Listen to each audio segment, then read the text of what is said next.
Several months ago, we discussed one of the hottest new trends among young people, especially on TikTok. It's the coolest new thing, multiple personality disorder, or as they call it now, dissociative identity disorder. And just on TikTok alone, there are thousands of DID influencers raking in millions of views as they talk about their alleged experiences with this condition. And they even demonstrate what it looks like when they switch from one personality to another. You know, they put that on camera too, because that's how the illness works, they claim. Mental illness is now a party trick. Like, hey, look, everyone, I just switched into a new personality. Coincidentally, this new one is just as insufferable as all my other ones. Like, I don't have any good ones.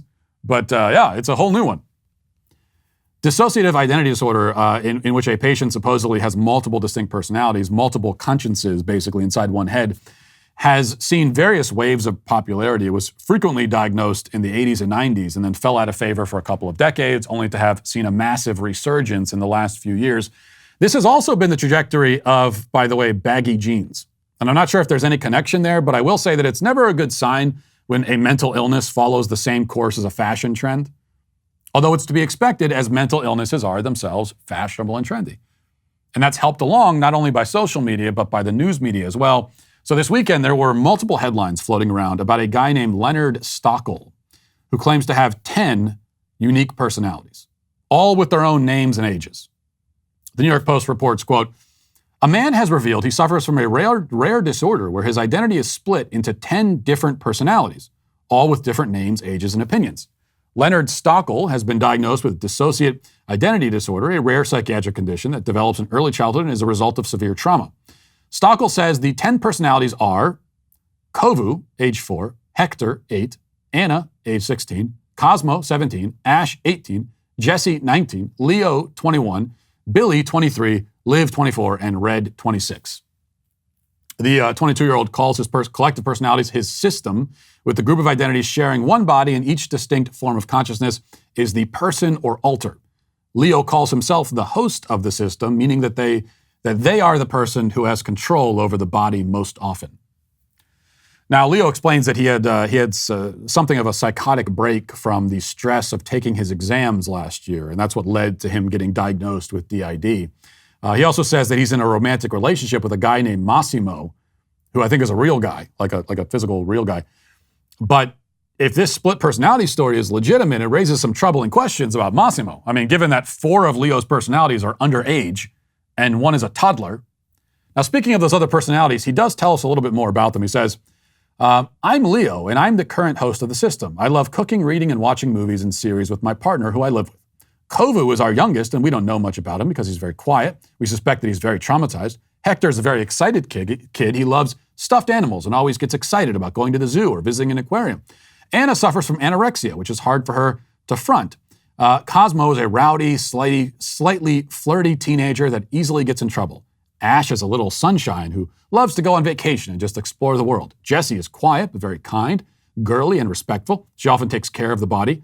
Billy is one of our protectors. He always takes care of safety while we're outside. He doesn't talk a lot and can be verbally aggressive sometimes, but he would never harm anyone. Liv is our sexual protector. She knows when someone gets too close to us and she can handle every situation. Red is the oldest and the system's mom. She takes care of a lot of things, showers, chores, cleaning, paperwork, and managing all of our money. Oh, okay then.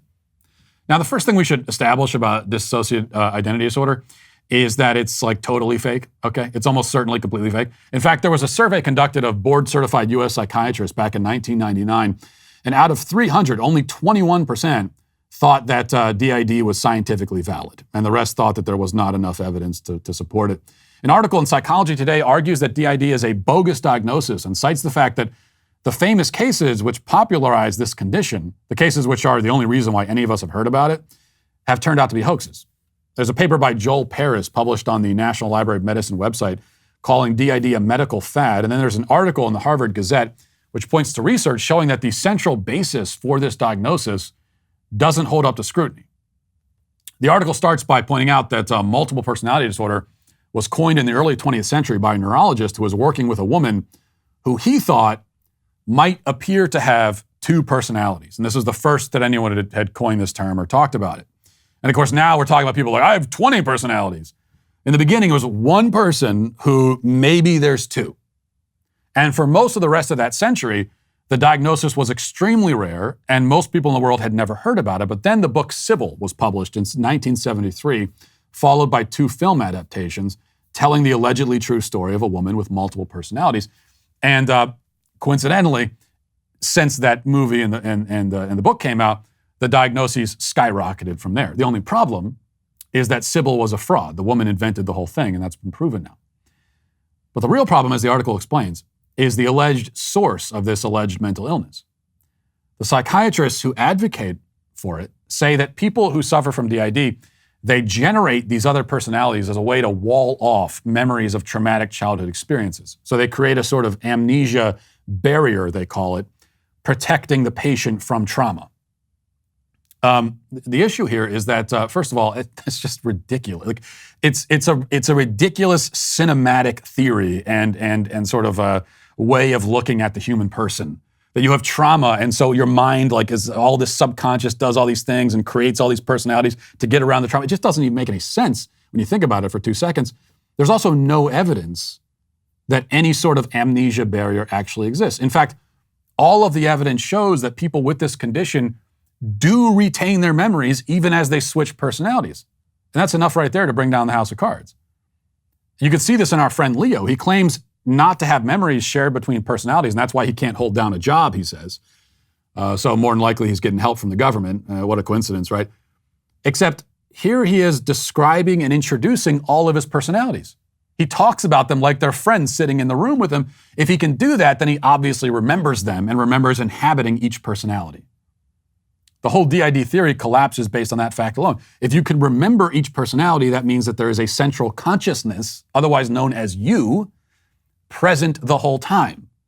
These are not distinct, separate consciousnesses then. They're just roles that you are playing. Does this mean that nobody in history has ever had something resembling a split personality? I mean, no, I can't say that. The article in Psychology Today mentions at the very end that, there may be very, very rare neurological, not psychological conditions that in extremely rare circumstances maybe have led to something that might look something like DID. And these would be people who have actual physical brain damage.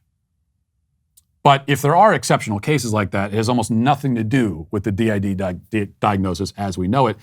And we could be quite certain that nobody suffering from such a thing, if such a person exists at all or ever has existed, is making viral videos about it on TikTok.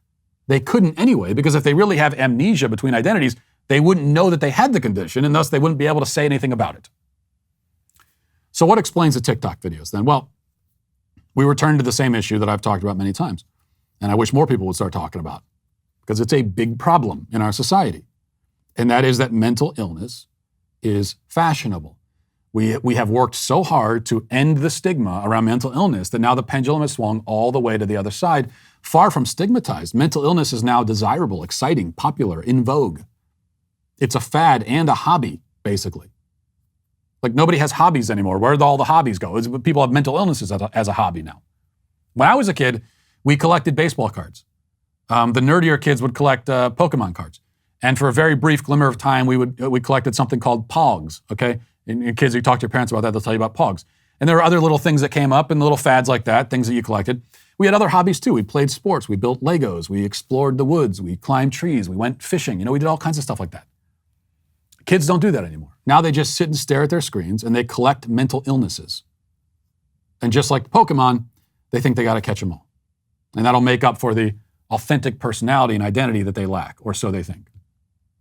Many fake or highly exaggerated mental illnesses have come along because of this process. But none more than multiple personality disorder, a condition invented by people who pretend to have 10 personalities to make up for the fact that they don't actually even have just one. Well, I hope you enjoyed that clip from the Matt Walsh Show. If you did, go ahead and hit that subscribe button right down there so you can stay up to date on all of our future content.